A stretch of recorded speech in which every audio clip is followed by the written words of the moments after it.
Primary election day is Tuesday, June 4th. Now is the time to make a plan. Whether you plan to vote absentee by mail, in person at your county auditor's office before Election Day, or at your polling place on June 4th, it's important you take steps now to make your plan at voterready.iowa.gov. Remember, Election Day is Tuesday, June 4th. Find more info at voterready.iowa.gov. This message is presented by the Iowa Secretary of State. Welcome back, of course. How was your trip to Vegas? Man, it was so much fun. And I will say it did take a couple of days. On the last day, I tweeted out, I'm getting too old for this shit / I get it now. Those were the competing thoughts that I had before I came in. I really should have added a third Volo tweet, which, was like a day and a half to 2 days after that, where again, I felt like I maybe was too old for the experience. But it was great fun. For those of you who don't know, I was in Las Vegas for the first time at the ripe young age of 37 years old this past weekend, and all compressed into, flew in Saturday morning, flew out Monday evening. So, about 48 hours there on the ground, stayed at MGM Signature Tower. So not in a casino, which I was grateful for at my age, to be like, 10 minutes away through, the little walkway from the casino floor, but not in the casino, right? Like I felt like I had a little bit of a buffer, which was necessary. And, I'm not a big gambler. I know you are. Like the thing is, and this is just casinos, if you're listening, I made this pitch actually directly to more than one casino security camera while I was on the various casino floors. The thing is, like, to really get a lot of money out of somebody in a casino, you have to give them a little taster, right? Like if you let somebody on a casino floor just lose money repeatedly without winning anything back, then they're just going to take their money and they're going to leave. And great, congratulations, you made $100, but like you could have took that son of a bitch for $2,000 if you just fed him a little bit of money and gave him a little bit of taste of success. And I never get that taste, no matter what casino it is.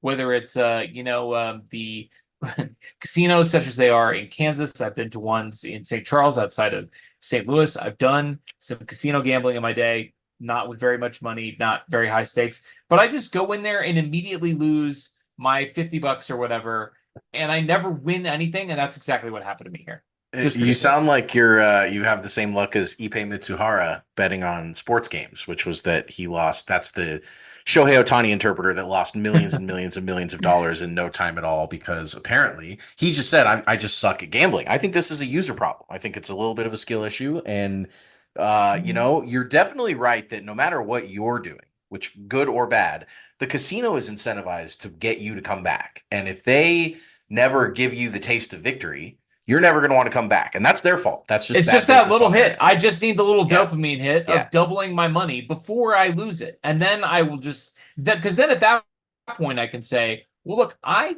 doubled my money. And all I had to do at that point was walk away and I would have doubled my money.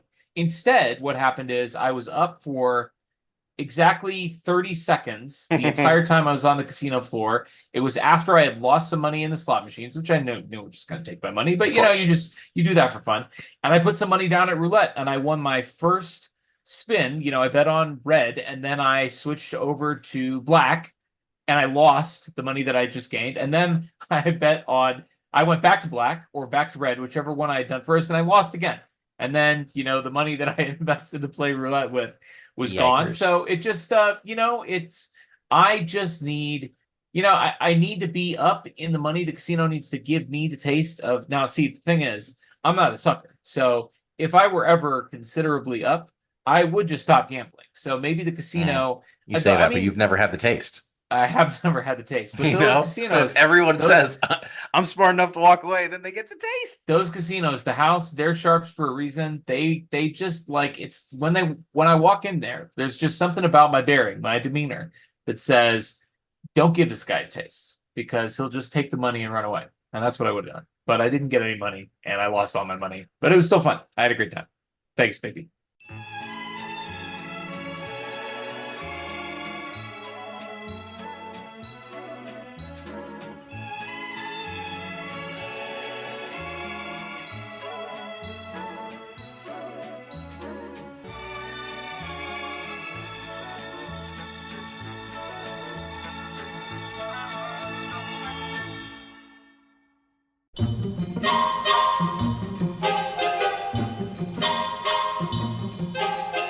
Welcome in to It's Always Sunny in Chiefs Kingdom. I'm Austin. Find me on Twitter at RealBirdLawyer. Here with me, as always, my co-host Taylor at Taylor_Witt on Twitter.com. What's going on? Big Vegas guy. I'm still thinking about Vegas. I've been, I think between 15 and 20 times in my life, and can't wait to go again. It's great. It's a great time. I will be, for any listeners of the show that are going to be out for the Chiefs Raiders game in Vegas in October, I have already bought my ticket. I'm going with my dad and maybe my brother. And so that'll be my second trip to Vegas. I'm already looking forward to it.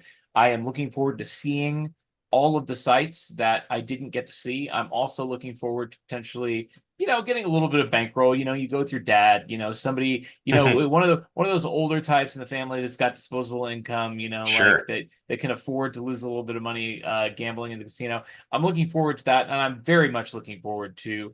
It's weird. I actually didn't ever see Allegiant Stadium. Like I guess it just was out of eye shot wherever I was on the strip. It just was a little bit odd.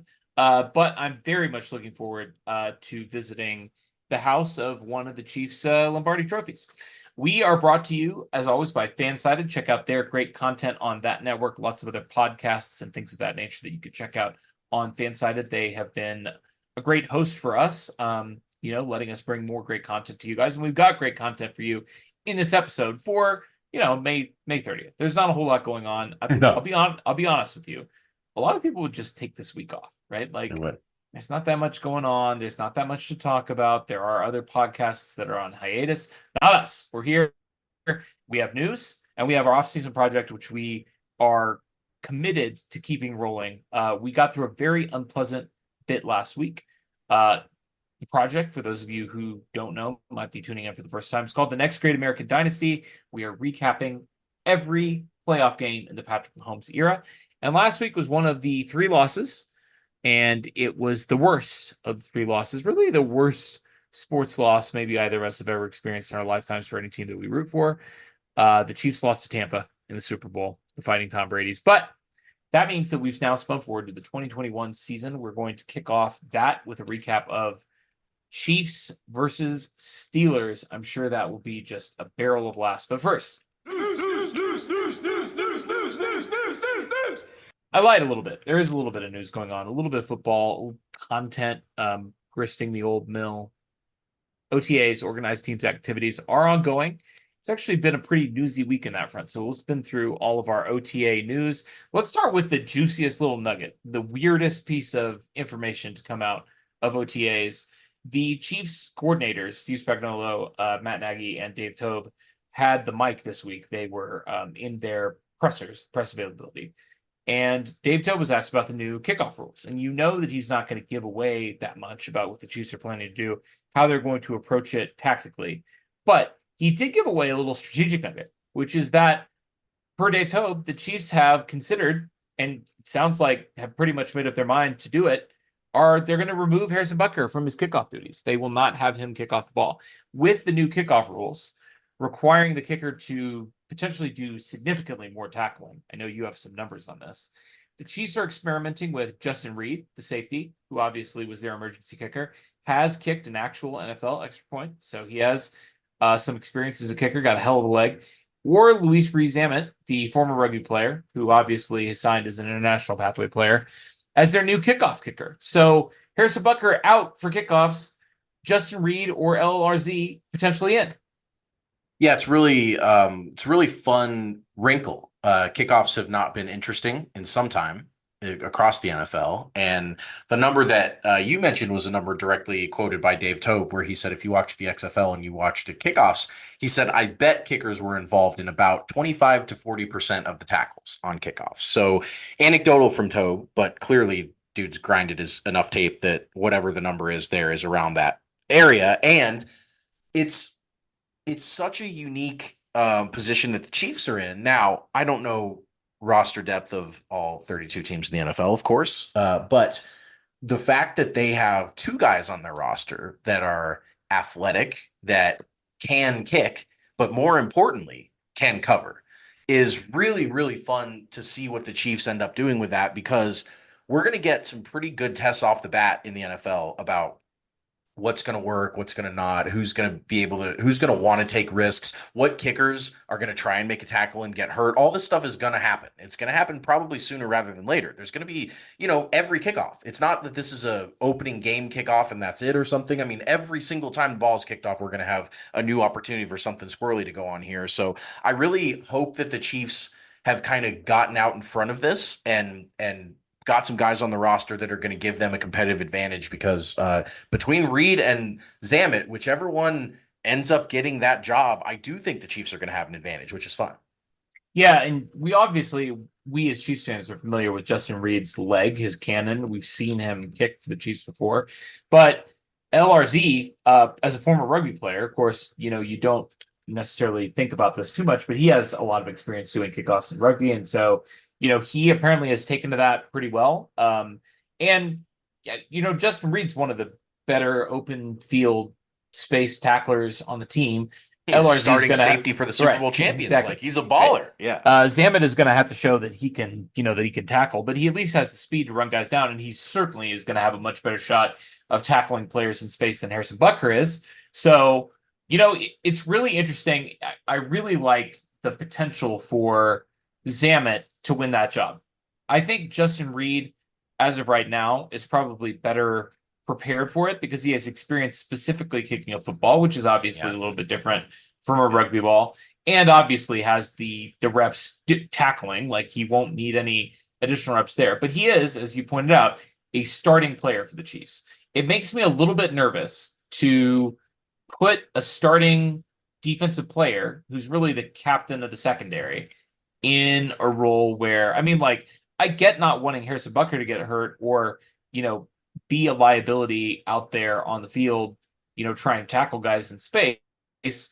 But I also worry about the health consequences for, putting a starter out there, especially on some of these fields that, like Arizona, where Butker got hurt last year trying to kick.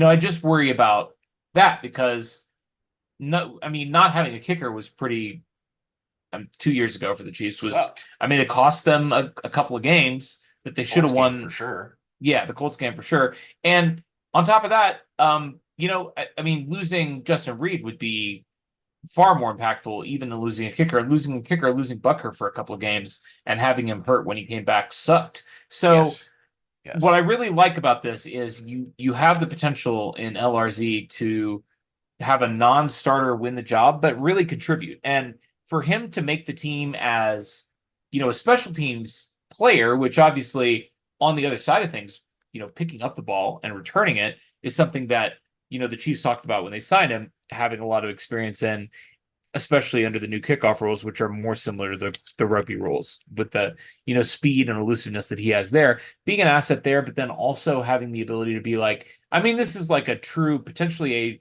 a true special teams ace because now we've got, this guy with the potential to also be doing kickoffs. I think it's really interesting. I think it's really fun. And to your point, I frankly would be shocked if any team in the NFL is better positioned personnel-wise to do this. I'm actually really curious to find out if everybody in the NFL is also planning to remove their kicker from kickoffs and find somebody else to do it. Or if they weren't before today, maybe they are now. Yeah, right. I'm guessing not everybody had even really thought about that. And, Dave Tobe has thought about it. That he probably had thought about it before the rule was even passed. He certainly has been thinking about it since the day Zamet signed with the Chiefs. It's a really interesting situation. I'm also really curious to see how much of that the Chiefs will show in the preseason. Whether they will do anything. It's going to be so.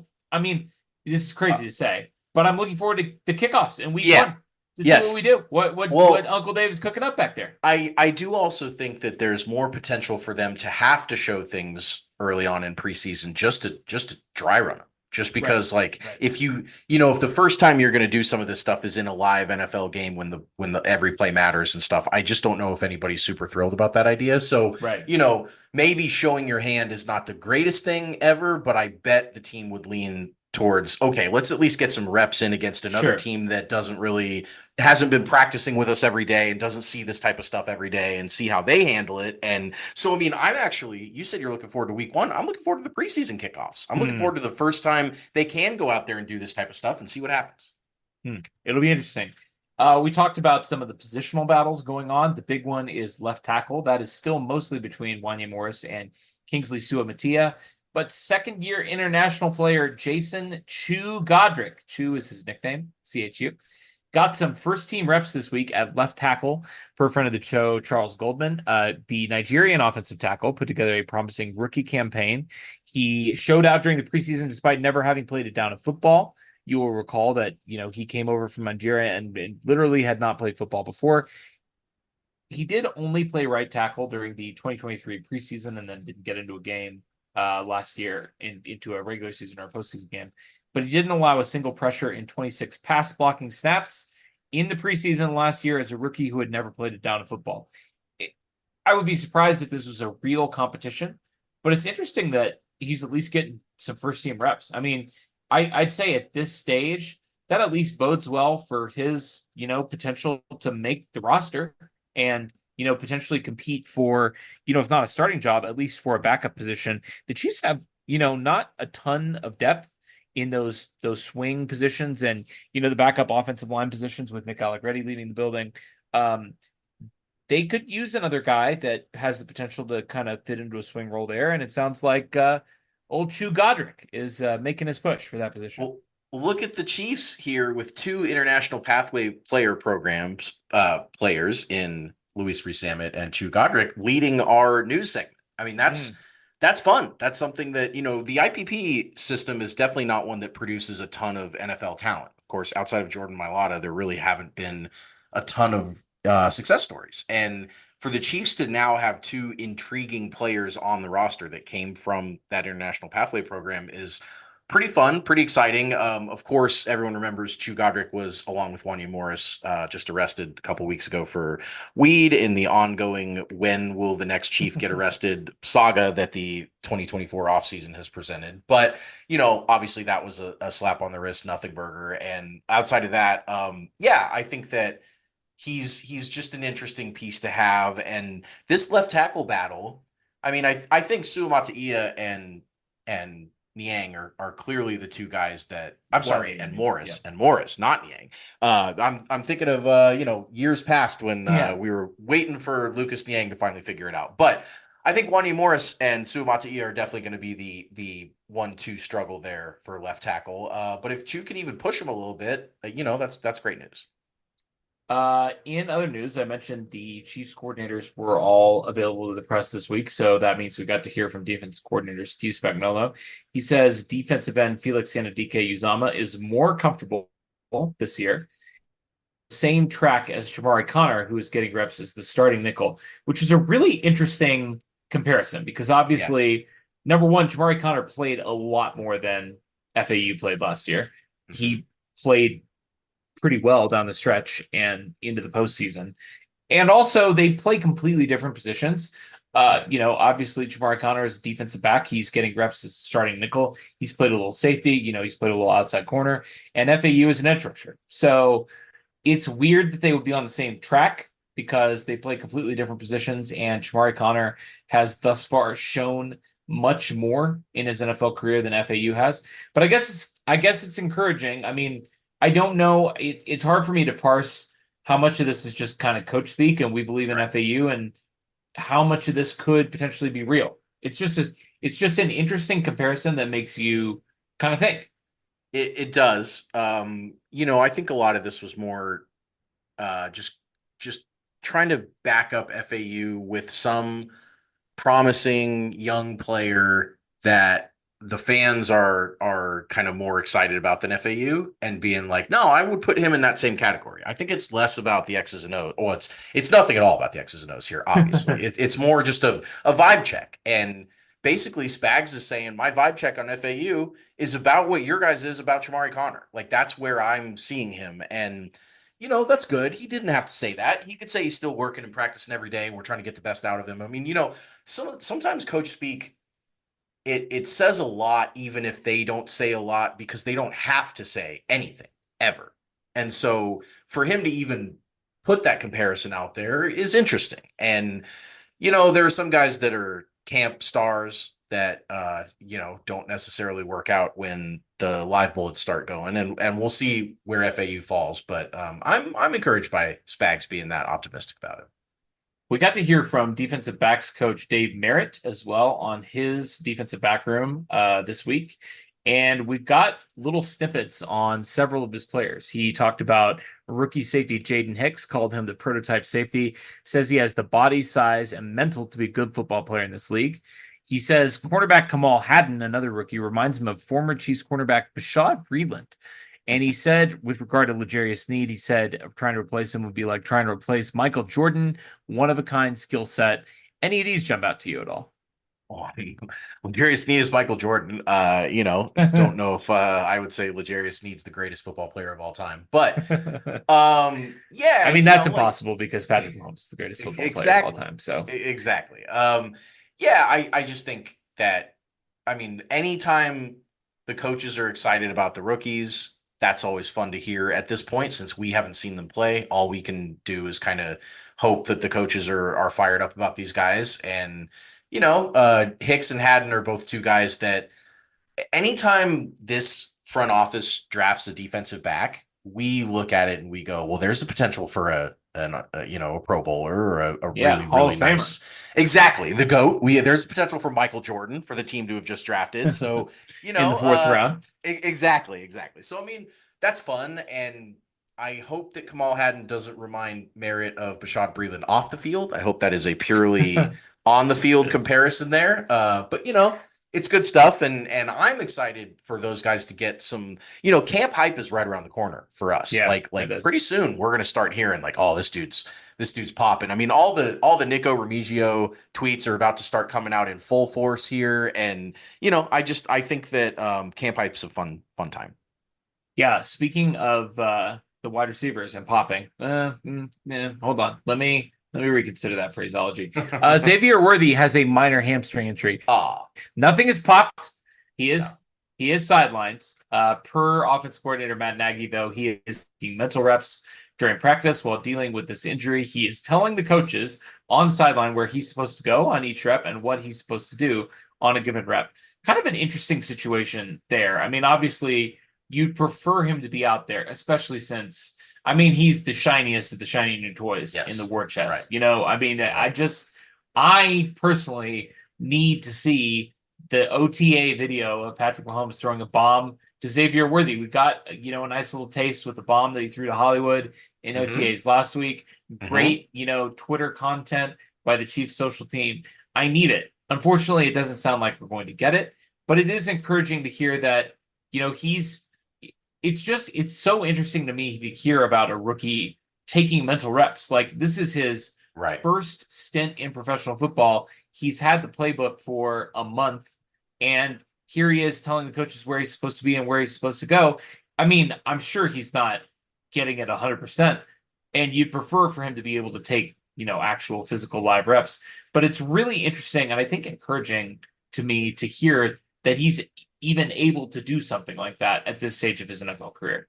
Yeah, especially given the kind of stigma around wide receivers jumping right into this offense. I think that's mostly been debunked. I think you really do need a good talent to break through, and that's the case in any NFL offense. But certainly I like to hear that he seems engaged. He seems excited. Did you see the video of the new bling that he and his girlfriend got? And he was throwing dollar bills all over his apartment. Really just seemed very excited and very like a kid, because he is a kid. And which he is. He just turned 21. So exactly. So I think that anytime he can engage as much as he can physically with the team, he's going to do that. He seems very, very fired up to be a Chief. And I know that's probably the case with all the rookies, but some of them, it kind of shows a little bit more than others. And with him, it definitely shows.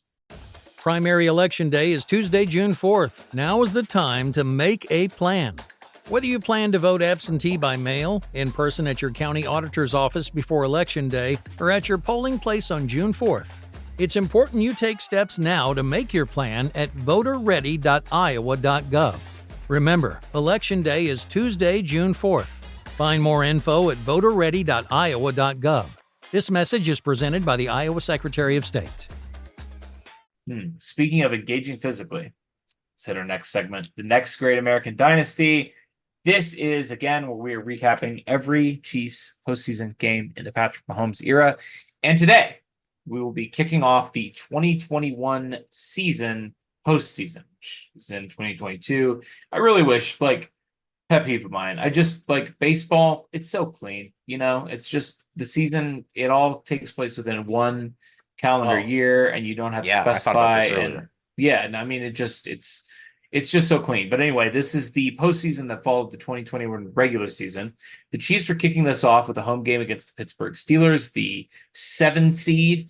We're going to get into the Chiefs system, including engaging physically. But before we do that, we kind of have to talk about what a shit show the 2021 regular season was. I mean, we kind of have done this each time we transition into a new postseason. Last year, 2020 postseason, it's COVID, and the stadiums are empty, and the Super Bowl is the third full. This season, it wasn't as weird as the 2020 season, but man, this was a struggle. This was the worst regular season that we had to endure in the Patrick Mahomes era, certainly to that point. You could put last year up until the this year up until the playoffs in that same kind of category. But after this soul-crushing loss to the Tampa Brady Buccaneers in the Super Bowl, the Chiefs started 3-4 in this season, and they started 3-4 with blowout losses to the Bills and Titans. They had never, coming into the year 2021, they had never lost a game by more than 8 points with Patrick Mahomes as the quarterback. And in the first 10 months of 2021, he had 3 of those losses. He obviously lost to Tampa and then got blown out by the Bills and lost to the Titans 27-3. So even after this team finally kind of pulled its head out of its butt and started winning games after that 3-4 start, they did go on an 8-game winning streak. They were still kind of bad. That included beating the Giants by 3 points. They beat the Jordan Love Packers, and this was, 2021. His first start. Yeah, 2021 Jordan Love, his first NFL start, not 2023 Jordan Love, who was actually, extremely good. They beat him by 6 points. And that was, that was the game where Aaron Rodgers had COVID 2 days before the game, 3 days before the game, and they didn't even. So not only was it his first start, but they were on their back foot, even preparing for the Chiefs. They barely beat the Cowboys, and they did, of course, blow out the Raiders twice during the streak, and also blew out the Broncos during the streak. But that's just kind of a given. And happens. Then, with this team somehow, despite the 3-4 start, on the cusp of clinching the number 1 seed and the playoff bye, they lose their first matchup against Joe Burrow and Cincinnati Bengals in a game where Jamar Chase goes off against Dan Sorensen for 266 yards and 3 touchdowns. The Chiefs end up losing the number 1 seed to the Titans on the head-to-head tiebreaker. Both teams finished 12-5, which is an unimpressive record for a number 1 seed in any year. But then to have 2 teams tie with 12 wins and the tiebreaker with the Titans to be decided by the head-to-head, boy, I mean, all this to say, what was your temperature check going into the postseason, with this regular season resume for the 2021 Chiefs? It was interesting. The Chiefs had, of course, lost the AFC Championship game in 18 and then won the Super Bowl in 19 and then lost the Super Bowl in 20. So we were still coming off of 3 highly successful postseason runs by this team coming into this year. And then for the year, I mean, it all kind of boils down to that cover 2 shell. That teams kind of quote unquote figured out the Chiefs, and they kind of knew what to throw at them that the Chiefs weren't super interested in playing against. It's not that the Chiefs couldn't beat cover 2. It's that they acted like they didn't want to, or at least Mahomes himself admitted.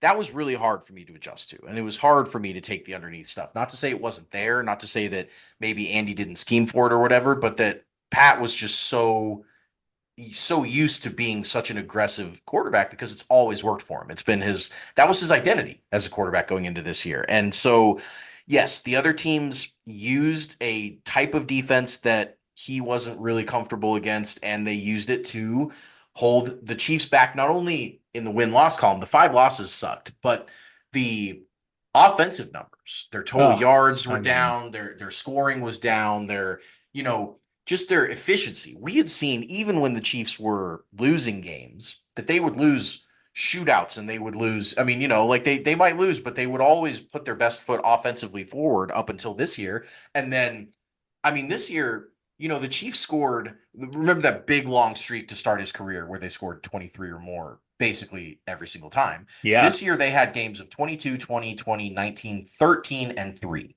as their lowest output of the year. And like that took a toll. And that was with Travis Kelce and Tyreek Hill the whole year. Exactly right. And they won the Giants, Cowboys, and Packers games in that stretch there. Those were all in November. All 3 of those games where they scored 20, 19, and 13 in wins against NFC teams. But the other problem was, this was the other thing I took away from this season, they were losing to the AFC. Their losses this year were to Baltimore, Cincinnati, the Chargers, the Bills, and the Titans. Those are 5 AFC contenders. Those are not just 5 AFC teams. I mean, that's every time 4 AFC playoff teams in the Chargers. Exactly right. And, that Chargers loss was early on when the Chargers were still kind of feeling themselves before they fell apart with Herbert beating in Arrowhead by 6. When the Chiefs got the ball back down 6 with the chance to, everyone just said, oh, well, they're going to march down the field and beat them. And then Mahomes throws a pick. So this was a weird game. That was the first September loss of Mahomes' career. The Baltimore one earlier that year was on September 19th. And so, yes, it was a trying regular season. It was the first wild card game in the Mahomes era in this game, which is weird and not something that the Chiefs were used to getting into. And partly something that we can thank the 17-game schedule. Yes, this was the first year of the single bye. Right. This was the first year that, the 2 seed, if the Chiefs lost the head-to-head for the 1 seed, they would have had a bye if they were the 2 seed in previous years. But now they had to play the Steelers. And so it was frustrating, and it was really not something that we were used to in the 3 previous seasons, but we persevere, go through it. Let's get into the Chiefs system.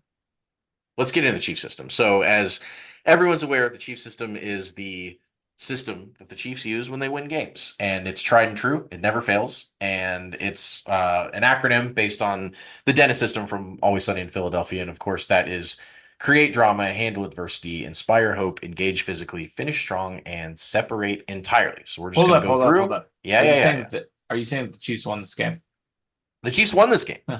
They used the Chiefs system. Of course, we would be using another system if the Chiefs did not come out victorious, but the Steelers came into town. It was Ben Roethlisberger's, if he loses this game, which, spoiler alert, he did, final game as an NFL quarterback. And, they were coming off their last playoff game was the blowout in Tampa. So there was some drama here. There was drama to figure out kind of how the Chiefs would respond to their shitty season and how they would go up against a team like the Steelers that were known, certainly for the majority of their franchise, as playing some good defense. And to start this game out, the Chiefs created drama because the 2 teams traded punts back and forth, 5 straight punts, until Mahomes' pass was intercepted on the first play of the 6th drive of the game by Devin Bush about halfway through the first quarter. But then nothing came of that. 3 punts, punt, back and forth, and then the Chiefs got their ball 1st and 10 at their 31 with 11 minutes to go in the second quarter. And we're all sitting around going like, man, there has been no fireworks in this game. Like Arrowhead was fired up before this, and it was supposed to be, the Chiefs were supposed to come out and have figured stuff out, and they really hadn't figured anything out. And then there was a direct snap to McCole Hardman, who botched it, big time botch job. And it was briefly recovered by Darrell Williams, who then got tackled by TJ Watt.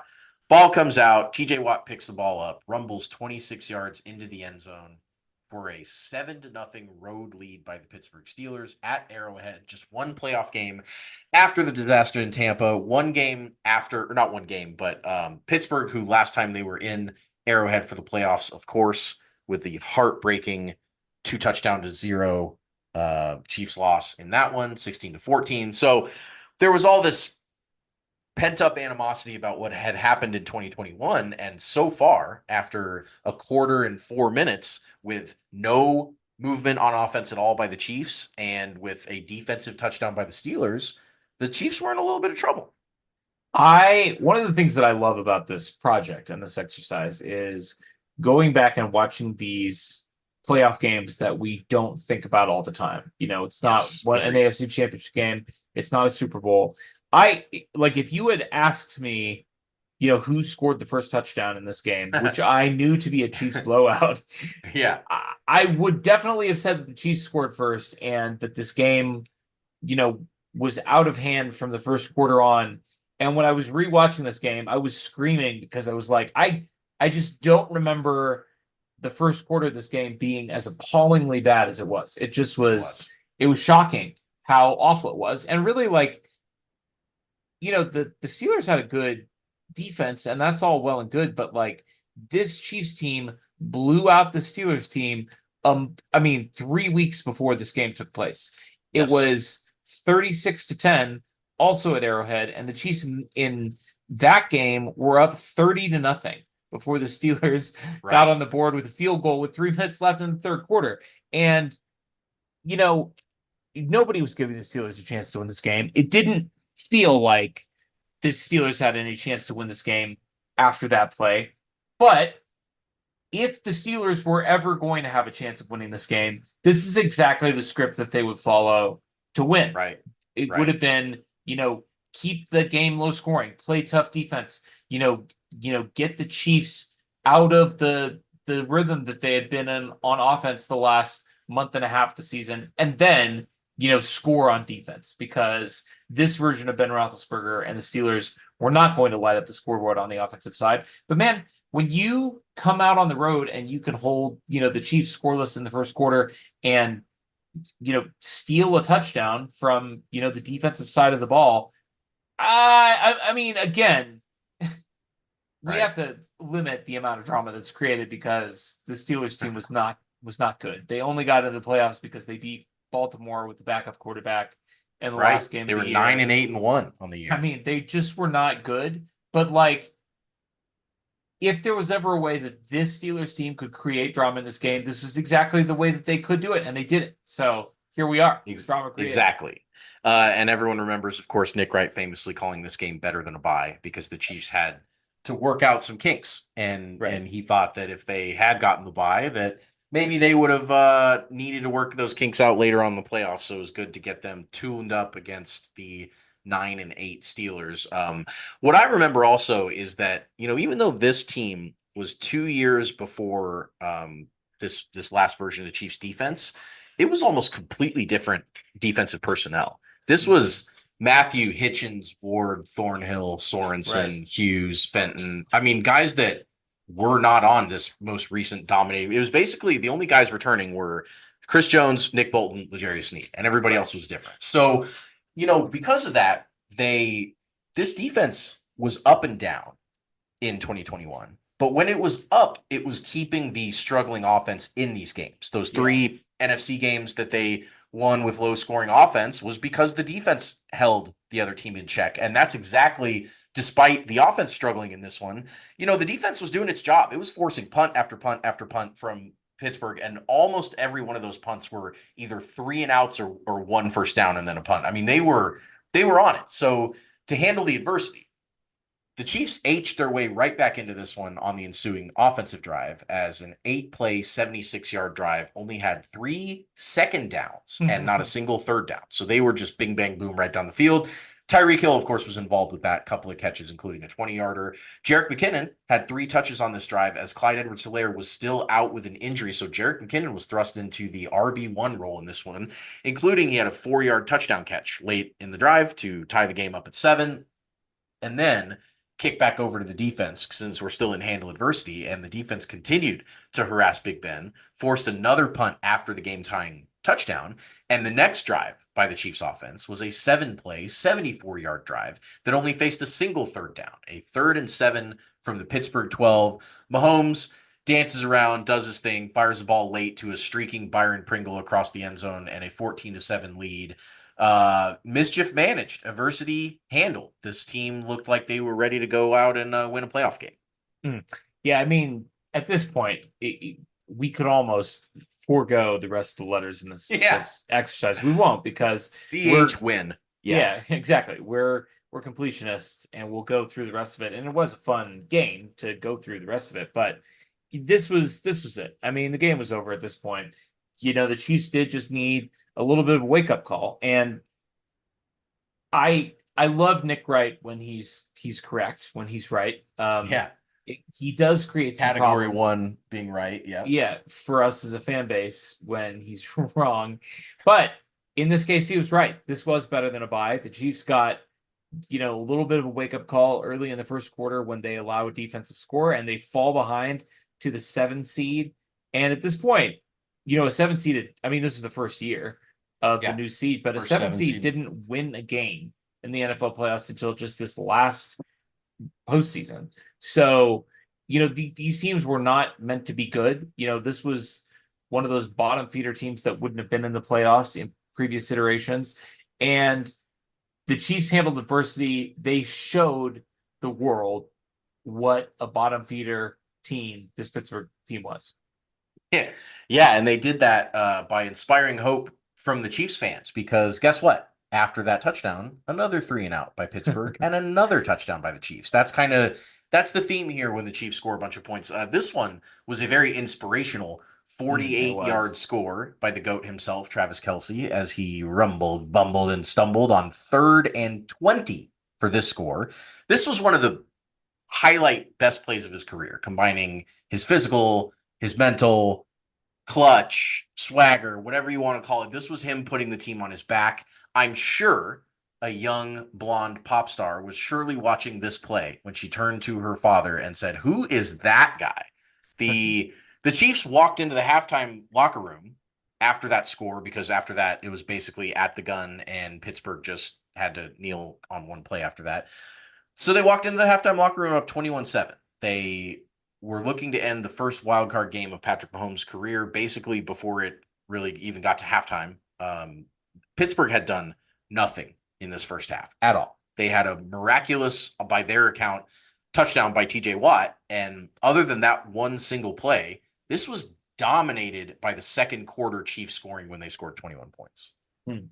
I was definitely inspired seeing that Travis Kelce play. It is fun to go back and, I feel like every 30-plus yard game from Travis Kelce as a man in his 30s, they all look pretty similar, and they're all so fun. It's like, yes, this guy is not fast, no, and he's not, the strongest guy on the field, and he's not really agile. Like, he's not juking people out of their shoes.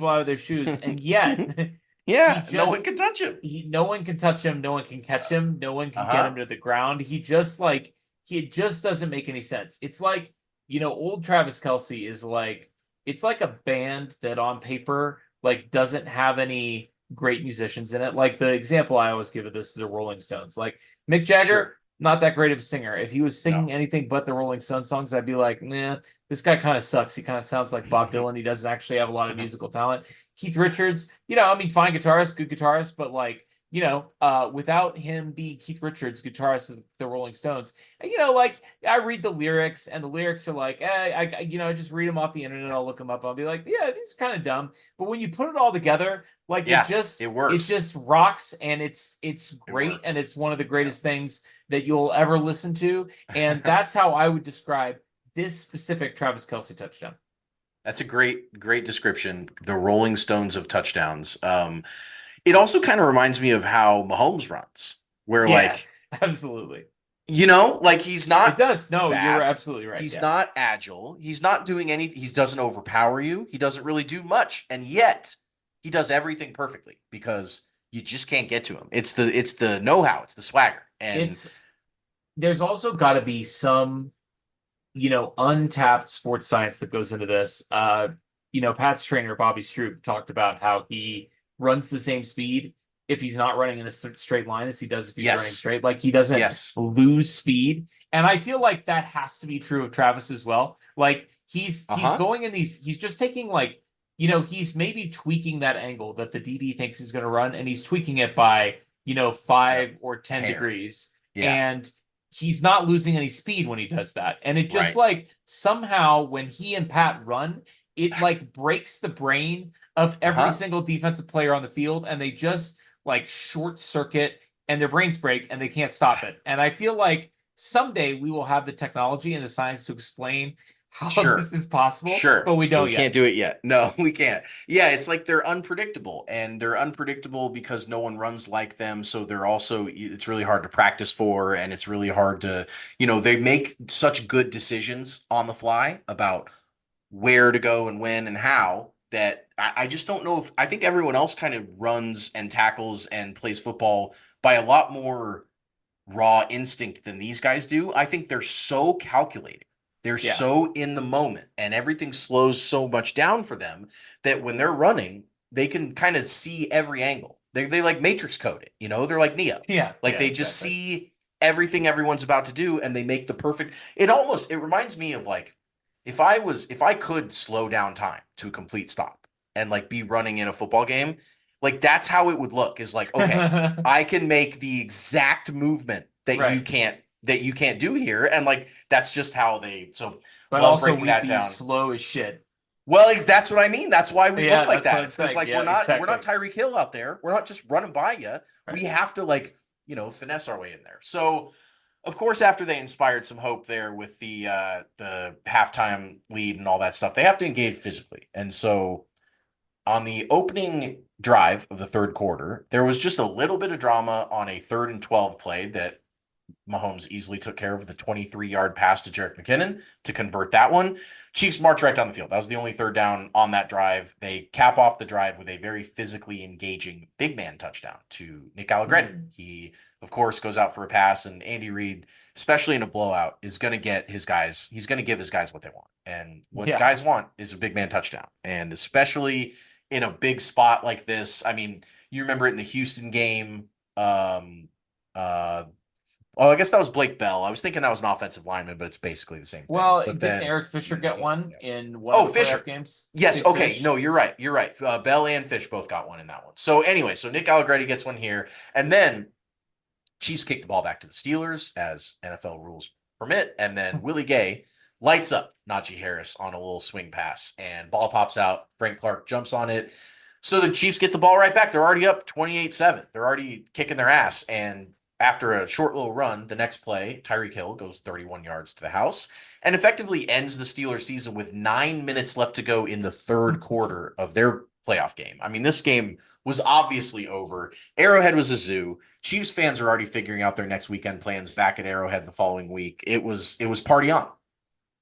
I love the observation about the big man touchdown. Said this is anecdotal. This might be a fun little project to go through and do at some point, but it feels like anecdotally the Chiefs like wheel out their funniest and coolest trick plays when they're just blowing people out. Like totally 100%. Like, I mean, they ran Hungry Pig. Yeah, they ran Hungry Pig against the Broncos when we were beating the hell out of them. They ran 2 trick plays in this. Spoiler alert for Finish Strong, but they ran 2 trick plays for touchdowns in this game.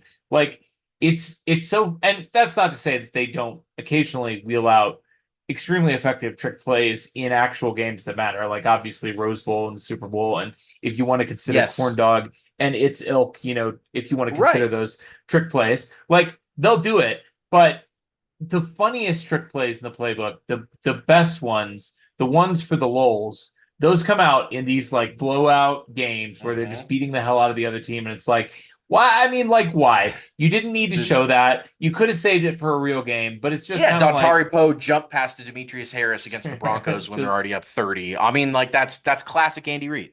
It is incredible though, and it was so much fun to watch. Like, there's something about beating the hell out of a team in the playoffs, even when you know the team is bad. Like, we knew the Chiefs would win this game. We knew that the Chiefs would probably win this game in a blowout. But seeing it happen, especially after they were down 7-0, which is inconsequential, but they did come back from it. Like when you see your team drop, 35 points in 3 quarters in a playoff game, it's really easy to imagine your team winning the Super Bowl, even when the team you're playing against is dog shit. And so this was a lot of fun. It just was a lot of fun. It was 35 straight points by the Chiefs. It was 7-0 Pittsburgh, and then it was 35-7 after this Tyreek Hill touchdown. So, this was reminiscent of the 18 team. I mean, reminiscent of just the like boom, boom, boom, boom, boom touchdowns that the Chiefs hadn't seen in at least a year. And at least, I mean, of course, they were still scoring pretty well at the end of the 20 season, but this was a barrage. And this was against a pretty solid defensive team in Pittsburgh. This was not, a cupcake defense. This is in the playoffs. And to see them come out and perform like that, of course, then they have to finish strong. And the Chiefs obviously had the game well in hand. Finishing strong in this context basically amounts to not getting anyone injured, not doing anything stupid, just get to the finish line, and they accomplished that. Even though the Steelers, they scored 2 touchdowns in the waning minutes of this game, they were basically charity touchdowns. They were, okay, game was well in hand. If Ben Roethlisberger wants to go throw a final touchdown and cry about it, that's fine. But they sandwiched the 2 Steelers touchdowns with probably the coolest touchdown of the night, just from a narratives perspective, as Travis Kelce fired a rocket to Byron Pringle for a trick play touchdown from the 2-yard line and got his passing touchdown in. He had, of course, tried some passes earlier with not much success, but this time it worked. Yeah, we'll talk about that during the awards, but it was great to see him finally get one. And obviously, I mean, he was a former college quarterback, so it was time. It was time to get him into the passing touchdown column. And I mean, this just reinforces my point. The Chiefs will try anything, and especially their weirdest, trolliest plays when they're blowing teams out in the regular season or in the playoffs. They did it against the Steelers. I think maybe it's because if you do a trick play like that in a close game, and then you win, then the other team's going to get or it doesn't work. But I see. Then the other team's going to get, they're going to get upset, or you're going to get upset because it didn't work, whatever. But I feel like in this game, it's fun for the whole family, right? Like, I mean, the Steelers, they're going to at least be able to say, like, yeah, I mean, I gave up a touchdown pass to Travis Kelce, the greatest tight end of all time. Not everybody can say that. So, I mean, if you can't stop yourself from being humiliated, you might as well lean into it and have fun, and just turn it into a positive. And that's what the Steelers were doing in this game.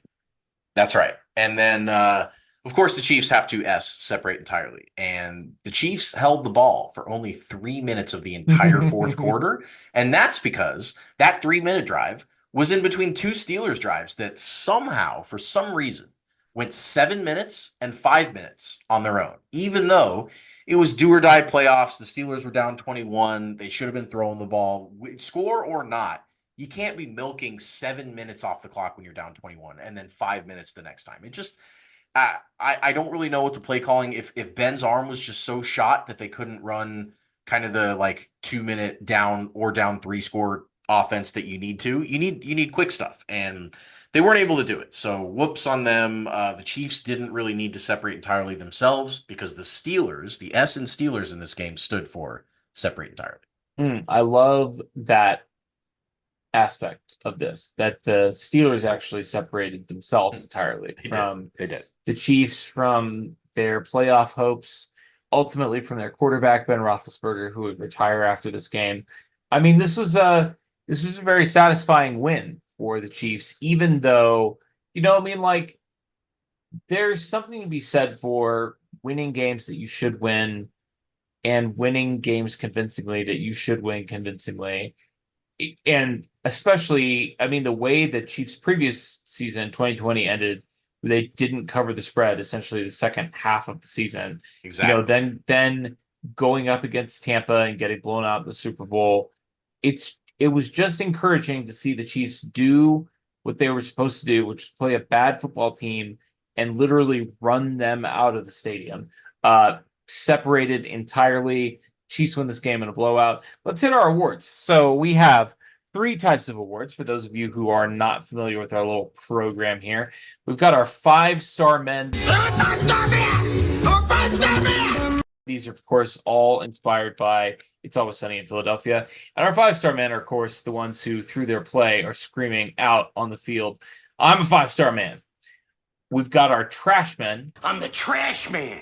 I come out, I throw trash all over the ring. And then I start eating garbage. Who are eating garbage all over the field. And then we have our wild cards. Wild card, bitches! Yeah! Who are, of course, capable of anything. I'll start us off with the 5-star man. We got two pretty obvious choices for this one, and I'll take the future Mr. Taylor Swift, Travis Kelce, with a cool 108 yards on 5 catches with a touchdown, including that outrageous 48-yarder, which doesn't make sense, the Rolling Stones of touchdowns, as we put it. But then also throwing his first career touchdown pass. Now, this was very much deserving of 5-star man status regardless, but this touchdown pass was special for Travis Kelce because it was not his first time throwing the ball in the NFL. He did attempt a pass in 2017 against the Jets. That was his first career pass attempt. He threw an interception. In 2020, he had his other 2 pass attempts. One was like a Ferrari Philly special type dealio where this was against Tampa in the regular season.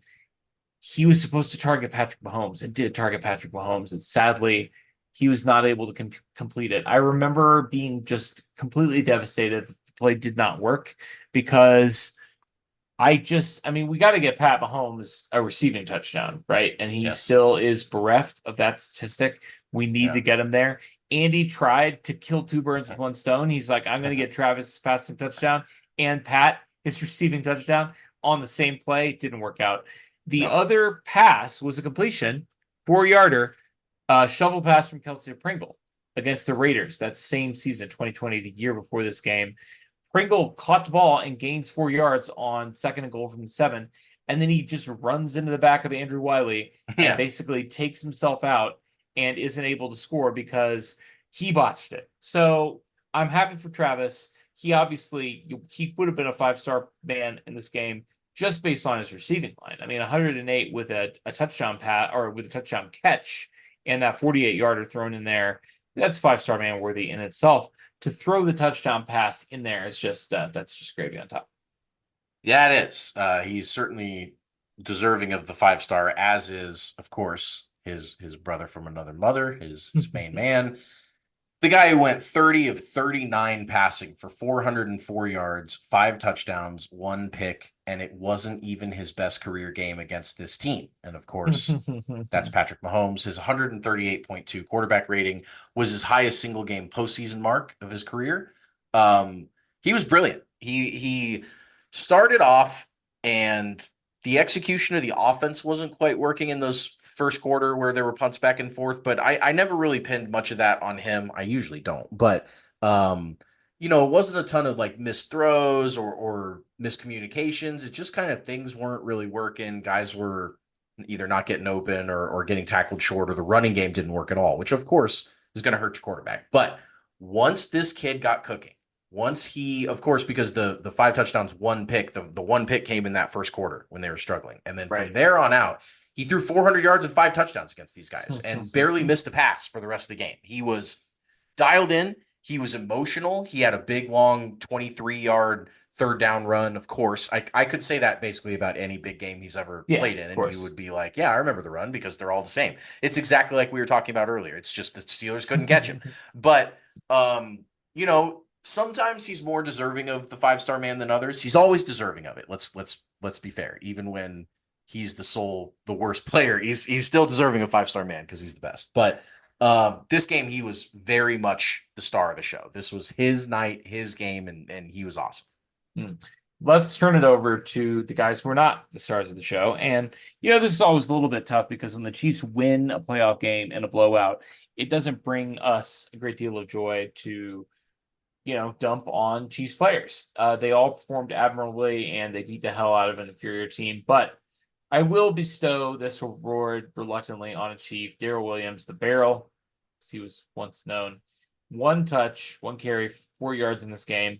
And then on top of that, he obviously had recovered the botched snap to McCole Hardman and then fumbled that. And the Chiefs lost the fumble, and that ended up going from his hands into the end zone for a score for the Steelers to put the Chiefs behind 7-0. So in a game where we don't have a lot of candidates, I felt like the Barrel was an obvious trash man. It brings me no joy because, Sure. he was a beloved Chief for a few seasons. He was at one point on my Dynasty fantasy football roster, but sorry, Daryl, you were the trash man in this game. Yeah, I remember that he had a little toe injury in this stretch, and that even though, Clyde was out of this game, but they were trying to like see if he could go. And after this fumble, he didn't touch the ball for the rest of the game. Wasn't targeted, didn't have a Right. carry, and that was a second quarter fumble. So I kind of wonder if even this trash man award for him was more just about his health than anything else. Like I Yeah. just think that he couldn't go out there and be who he needed to be. And so it was really all on Jerick McKinnon. We did not give him 5-star, but that's because we're saving him for another award later. But Jerick McKinnon was great. But for the trash man, of course, our tradition here is, especially in a playoff game, and especially when the Chiefs go well, we like to pick on the other team for the trash man if we can. And so I'm going to go with Big Rape himself, Big Roethlisberger, 29 of 44 for 215 yards, which is only 4.8 yards per attempt, and 2 touchdowns in the garbagiest of garbage time, including most of these yards in those last 2 drives of the game. I mean, he basically, going into the fourth quarter, when the Steelers already found themselves down 4 touchdowns, he had like, I didn't pull the number, but it was like 75 yards passing. Like he just didn't do anything at all in this game. It was a worthwhile time for him to walk away. Dude obviously sucked off the field, and even though he was a competitive Super Bowl winning, likely Hall of Fame quarterback on the field, it was great to send him off. It was great to be the team that, put the final nail in Ben Roethlisberger's heart, because he sucked, and the Steelers were, of course, they were kind of a little boogeyman for the Chiefs at times. This was good payback for the 2016 playoff game, of course. So Ben Roethlisberger, 5-star man. Sorry, trash man. Oh boy, Ben Roethlisberger, trash man. 5-star he is of trash man. Let's do the wild cards, guys who are capable of anything. I will take future Super Bowl champion, Kansas City Chief, Juju Smith-Schuster. Not for his performance in the game. And this may be the first time that we bestowed a wild card upon an opposing player. We do it with the trash man from time to time. It's a pretty consistent bit of ours. We rarely bestow, if ever, the wild card on opposing players. This was not so much for his performance in the game. He was targeted 8 times, caught 5 for 26 yards, which honestly, I mean, that's 10% of Ben Roethlisberger's passing yardage total in this game. I mean, more than 10% of it. I mean, we're talking 12, 13% of the total yardage in this game. Whatever. But he gets the wild card in this game because he was so clearly using this as like an audition and a job interview for his future free agent destination, the Kansas City Chiefs. He was chumming it up with all the guys before the game, after the game, on the sidelines, I'm sure on the field during the game. I mean, this was all Juju wants to be in Kansas City. Brett Veach make this happen. And sure enough, a couple of months after that, the Chiefs were able to acquire Juju Smith-Schuster, who, of course, joined the Chiefs for the Super Bowl run that we will be recapping here in a couple of weeks when we get into the 2022 season. So Juju Smith-Schuster is my wild card for using Ben Roethlisberger's retirement game, like the last game of his NFL career. Basically, is just a way to advance his own interests. His way to climb up the corporate ladder. This is like, he's at a retirement party for some, CEO or whatever, and he's out there passing out his resume. His business card to people in a handshake. He's passing out his card. He's networking his ass off. This guy, it's supposed to be about Big Ben. It's not. It's about Juju. It's about what's going to make Juju the most money and get Juju the most Super Bowl rings. And that was getting to Kansas City, which he did. Wild card behavior. It was super wild card behavior. He was looking around Arrowhead going, I could play here 8 times a year. And I'm sure when he went back to the visiting locker room, he was like, can I just pick up my stuff and move it into the home locker room and settle in nicely? Because this place is awesome and I want to be here. And I didn't blame him. So good wild card pick there. I just tease this. I'm going to pick Jet McKinnon as the wild card. He had 12 carries for 61 yards on the ground, 6 catches on 6 targets for 81 yards, big 3rd down conversion, big touchdown through the air. And really it was about him stepping up, and it was about him being the go-to running back in its time in a playoff run where the Chiefs didn't have another healthy running back. This was the Jet McKinnon show because Darrell Williams had the toe issue. Clyde was out being Clyde, and I'm sure even if he was in, he would have been out anyway. So I mean, this was McKinnon's time to shine, and this was really the love affair that the Chiefs fans started to have with him in big games. He was a big game player. If the Chiefs don't end up ever giving him another token contract or whatever, I'll always remember when the Chiefs needed a play for the most part, and Jerick McKinnon was on the field, he was going to help deliver it, and he did that plenty of times in this game. Wild card just because they're capable of anything, and nobody really expected going into this game for Jet McKinnon to be the guy that we'd be talking about afterwards, but he sure was. Yeah, I mean, to your point, he had 12 carries in the regular season, and he had 12 carries, 12 carries for 62 yards, 2 first downs, no touchdowns in the regular season. He had then 45, or excuse me, he had 107 yards receiving in the regular season, 13 receptions, 107 yards receiving. And then here, just in this playoff game, he almost reproduces those numbers in this game alone. I mean, he outrushed his regular season mark in this game. He came really close to replicating his regular season receiving mark in this game, 81 yards. He was only 20 yards off.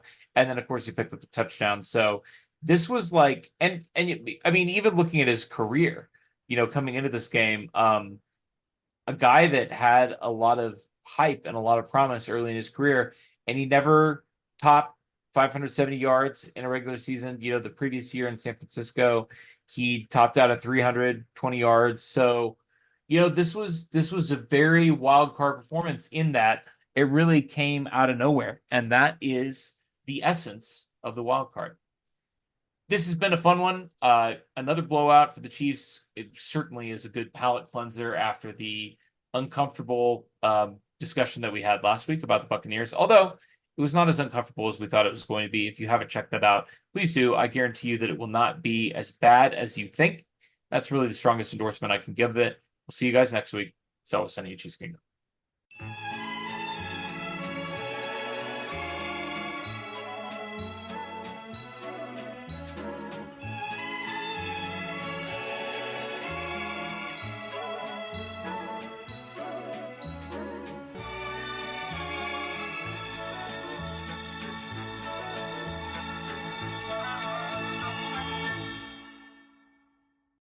Primary Election Day is Tuesday, June 4th. Now is the time to make a plan. Whether you plan to vote absentee by mail, in person at your county auditor's office before Election Day, or at your polling place on June 4th, it's important you take steps now to make your plan at voterready.iowa.gov. Remember, Election Day is Tuesday, June 4th. Find more info at voterready.iowa.gov. This message is presented by the Iowa Secretary of State.